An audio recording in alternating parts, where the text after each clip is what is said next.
Selamat malam teman-teman, perkenalkan nama saya Gerviana Yuntangawu. Saya dari kelas 10H SMA Santo Ignatius Loyola Labuan Bajo. Di sini saya akan menjelaskan sejarah komputer dari generasi ke generasi. Yang pertama, pada tahun 1940 sampai 1956, perangkat komputer generasi pertama ini digagas oleh insinyur asal Jerman yang bernama Konrad Zuse. Komputer ini dikembangkan untuk desain pesawat dan peluru kendali. Komputer generasi pertama ini sangat mahal dan besar, misalnya ENIAC. Komputer pertama di dunia ini mempunyai bobot 30 ton, panjang 30 meter, dan tinggi 2,4 meter.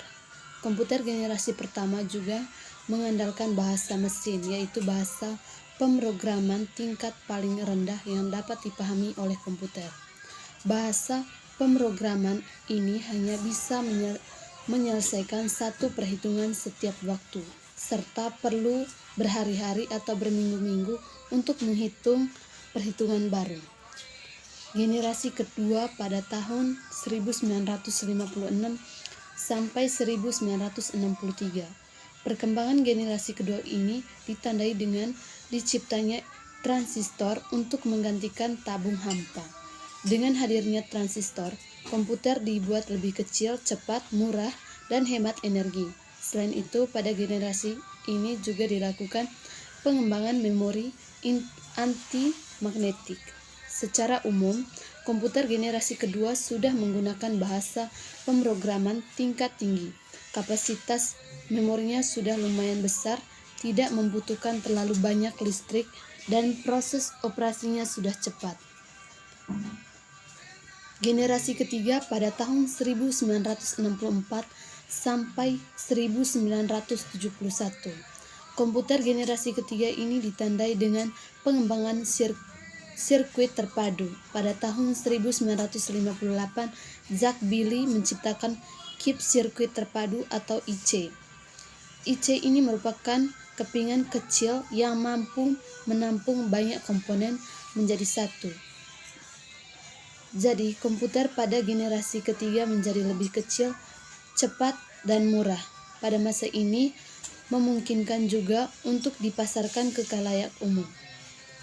Di sisi lain, komputer pada generasi kedua mulai ditinggalkan karena pemakaian transistor yang membuat komputer jadi cepat panas. Generasi keempat pada tahun 1971 sampai sekarang. Periode ini ditandai dengan perkembangan mikroprosesor yang menyatukan ribuan IC ke dalam satu menjaga silikon. Pada masa ini mulai muncul laptop yang sangat portabel dan dapat dibawa kemana-mana. Seiring komputer-komputer kecil ini menguat, mereka dapat terhubung untuk membentuk jaringan yang pada akhirnya mengawali perkembangan internet.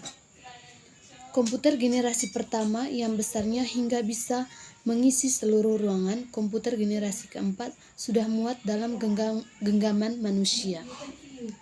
Generasi kelima sekarang sampai ke masa depan. Perkembangan komputer generasi kelima ini ditandai dengan munculnya LSI atau integrasi skala besar yang merupakan pemadatan ribuan mikroprosesor ke dalam satu mikroprosesor. Komputer generasi munculnya semikonduktor, komputer kuantum, dan penggunaan teknologi nano juga akan mengubah kita kenal pada generasi sebelumnya. Tujuan dari komputer generasi kelima adalah mengembangkan komputer yang dapat merespons suara, bahasa, dan dapat belajar secara sadar. Jadi teman-teman, itulah sejarah komputer dari generasi ke generasi. Terima kasih.